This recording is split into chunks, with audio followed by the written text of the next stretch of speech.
12-13 अगस्त की रात लगभग 12:30 बजे के आसपास का वक्त रहा होगा। एक रोडवेज बस में कंडक्टर वो अपनी बस में जो कैश था उसको जमा करने के लिए कैशियर के पास जाता है। आईएसबीटी देहरादून जब उसे जमा कर रहा था तो कैशियर पूछता है कि आज तुम लेट कैसे हो गए? तुम्हारी गाड़ी तो लगभग 10:30 बजे के आसपास आ जाती है। जैसे ही उस कंडक्टर से ये बात पूछी तो कंडक्टर सही से जवाब नहीं दे पा रहा था। उसने कहा कि साहब, तुम्हें कुछ चाहिए तो बताइए।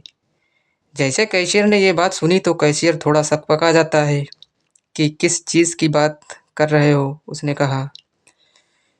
तो कंडक्टर ने कहा कि एक लड़की है, अगर आप चाहो तो उससे मुलाकात कर सकते हो।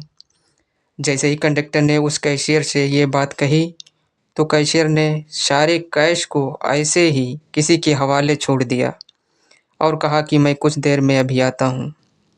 कैशियर उस कंडक्टर के साथ जाता है रोडवेज बस स्टॉप पर।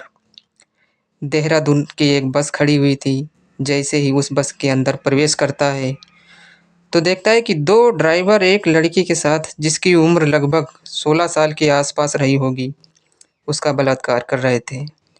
जैसे ही उन दोनों ड्राइवरों ने कैशियर को देखा तो कहा कि साहब आए हैं, पहले इन्हें करने देते हैं, उसके बाद में फिर हम देखते हैं। अब बारी बारी से उस लड़की का बलात्कार हो रहा था और जब उनका मन भर जाता है तब वहाँ से चले जाते हैं। उस लड़की को जाना था पंजाब के पटियाला।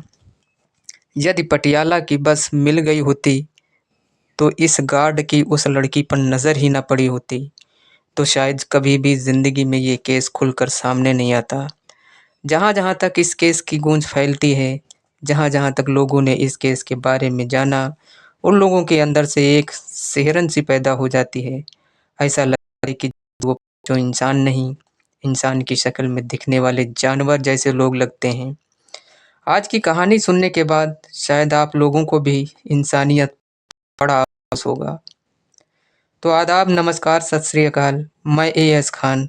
आज की जो सच्ची घटना मैं आपको सुनाने जा रहा हूँ, ये सच्ची घटना है उत्तराखंड की राजधानी देहरादून की।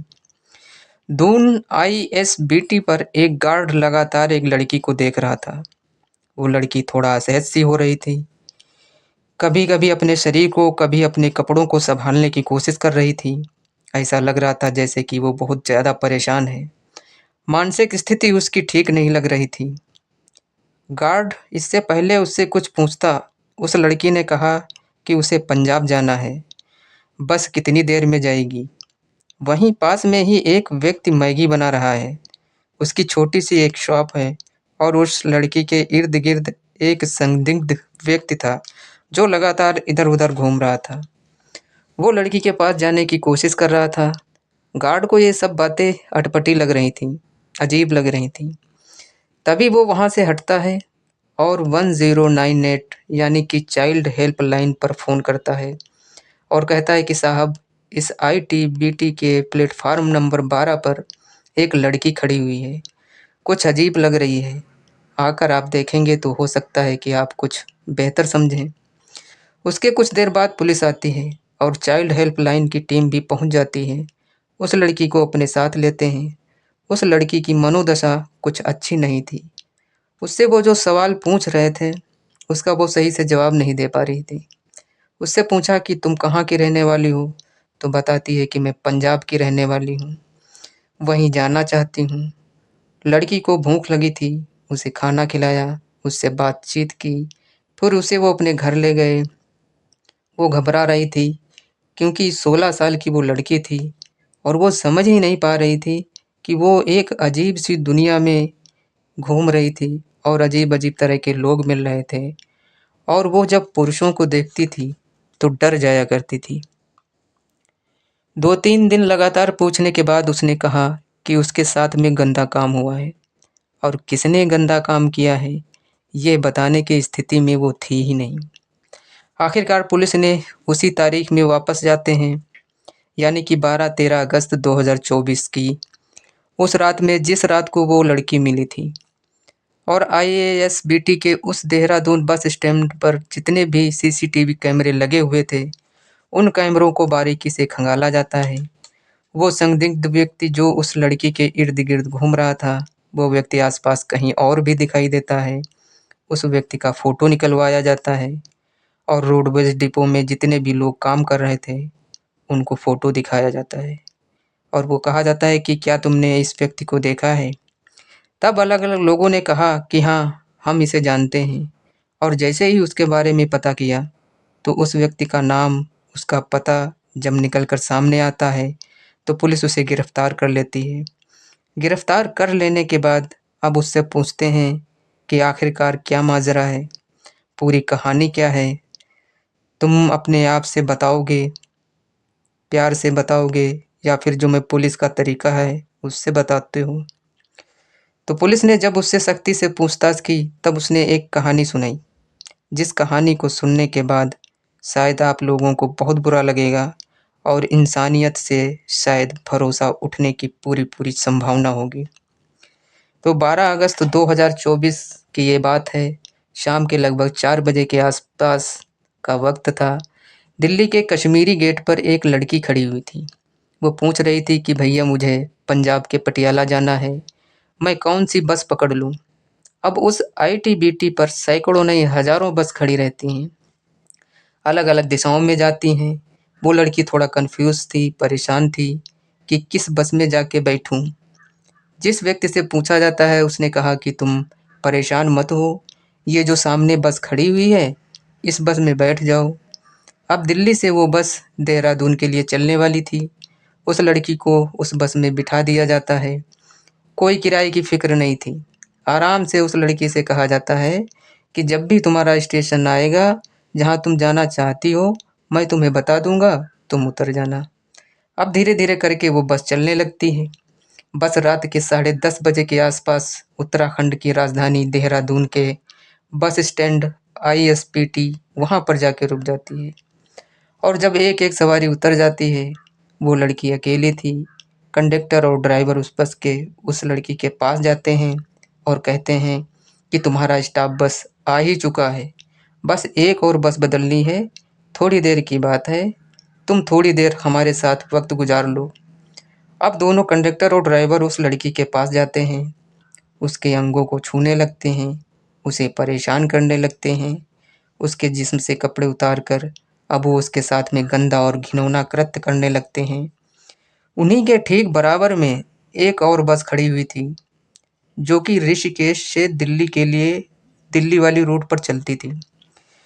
तो वहाँ तक ये आवाज़ पहुँच रही थी, तो उस गाड़ी के अंदर 2 ड्राइवर बैठे हुए थे। वो दोनों ड्राइवर कुछ देर के बाद इसी बस में आते हैं और आकर देखते हैं कि इस गाड़ी में जिस गाड़ी में लड़की बैठी हुई थी, पहले से ही जिसमें एक कंडक्टर और ड्राइवर गंदा काम कर रहे हैं। वो कहते हैं कि हम भी करेंगे। फिर लगभग 1.5 घंटे या 2 घंटे का समय बीत जाता है। उस लड़की के साथ ऐसा घिनौना काम हो रहा था। तब उस गाड़ी गाड़ी का जो ड्राइवर था, जो दिल्ली से उस लड़की को लेकर आया था, वो कंडक्टर कहता है कि मैं कुछ पैसे हैं जो हमने इकट्ठा किए हैं पैसेंजर से, वो मैं कैश जमा करके आता हूँ, तुम लोग यहाँ पर स्थिति को संभालो।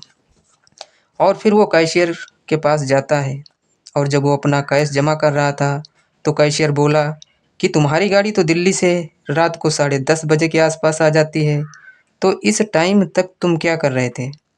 तो वो कहता है कि साहब मैं थोड़ा बिज़ी था। वो बोला कि यार तुम्हें रोज़ पैसे जमा करने की इतनी जल्दी रहती थी और आज तुम इतना देर कर गए, मेरी कुछ समझ में नहीं आ रहा है। जब कैशियर ने तरह-तरह के सवाल पूछना शुरू किया, तो वो बोला साहब मेरी गाड़ी के अंदर एक लड़की है, तुम उससे मिलना चाहो तो आराम से मिल सकते हो, कोई दिक्कत वाली बात नहीं है। कैशियर ने जैसे ही ये बात सुनी, कैशियर एकदम से खुश हो जाता है और जब गाड़ी के अंदर आके देखता है, तो 2 ड्राइवर उस लड़की के साथ गंदा और घिनौना काम कर रहे थे। उन दोनों ड्राइवरों की नज़र जब कैशियर पर पड़ती है, तो कहते हैं कि पहले साहब को काम करने दो, फिर उसके बाद में हम इसके साथ कर लेंगे। अब कैशियर ने भी उसके साथ गंदा और घिनौना काम किया।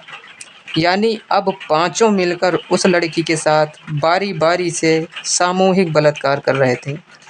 जब लड़की चीखने की कोशिश कर रही थी, तो उसको एक ही बात कही जा रही थी कि क्या तुम पटियाला नहीं जाना चाहती हो? पटियाला जाओगी तो ये सब करना ही पड़ेगा। अब लड़की की समझ में नहीं आ रहा था कि उसके साथ में हो क्या रहा है। अब कुल मिलाकर उस लड़की को यहाँ से जाने दिया जाता है। अब वो प्लेटफार्म नंबर 12 पर ऐसे ही खड़ी होकर इंतज़ार कर रही थी, जहाँ पर एक व्यक्ति मैगी बना रहा था और एक गार्ड की नज़र उस लड़की पर पड़ जाती है।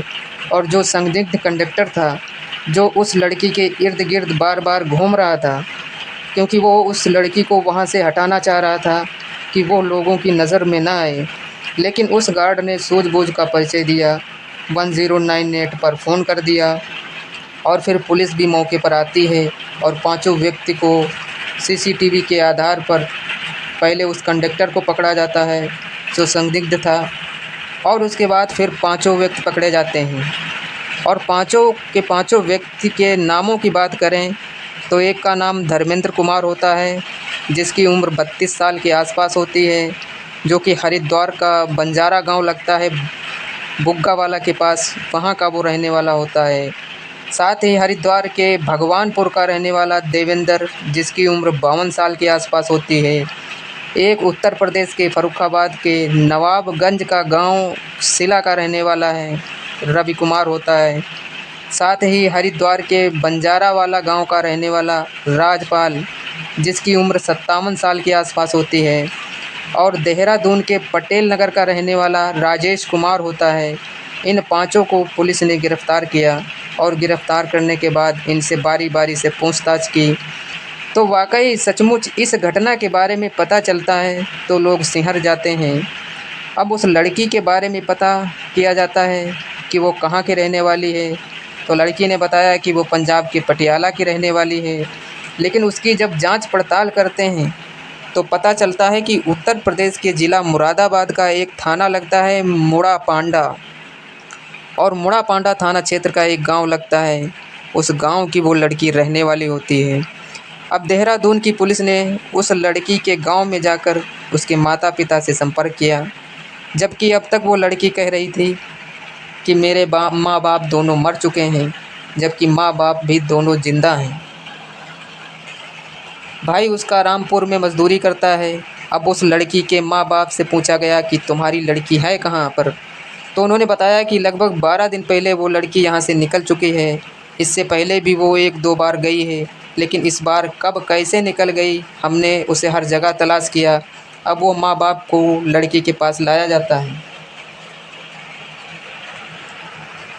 तो लड़की ने साफ मना कर दिया अपने माँ बाप के साथ जाने से कि मुझे उनके साथ नहीं जाना है।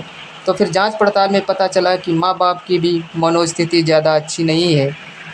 वह अपनी बेटी को लेकर काफ़ी समय से बहुत ज़्यादा परेशान रहते हैं। हालांकि उस लड़की का अभी इलाज चल रहा है, और साथ ही उस लड़की को जहां पर ऐसी लड़की को रखा जाता है वहां रखा जा रहा है, जिससे उसकी मानसिक स्थिति ठीक हो सके। और आरोपियों के विरुद्ध मुकदमा दर्ज कर लिया गया है ताकि कम से कम समय में सज़ा दिलाने की कोशिश की जाएगी, ताकि समाज को एक संदेश दिया जा सके कि बुरा काम करने वालों को किसी भी कीमत पर बख्शा नहीं जाएगा। एक तरफ पश्चिम बंगाल की राजधानी कलकत्ता में पूरे देश में उस घटना को लेकर बवाल मचा हुआ है, और जिस रात की वो घटना थी बताया जाता है कि उसी रात की ये घटना देहरादून में हुई। उधर टेनी डॉक्टर के साथ गंदा घिनौना कृत्य हो रहा था, उधर इस लड़की के साथ, लेकिन दोनों के साथ जो भी हुआ बहुत भयानक हुआ है। हम भी अपने वीडियो के माध्यम से ये अपील करेंगे कि इन अपराधियों को कम से कम समय में सज़ा मिलनी चाहिए। तो दोस्तों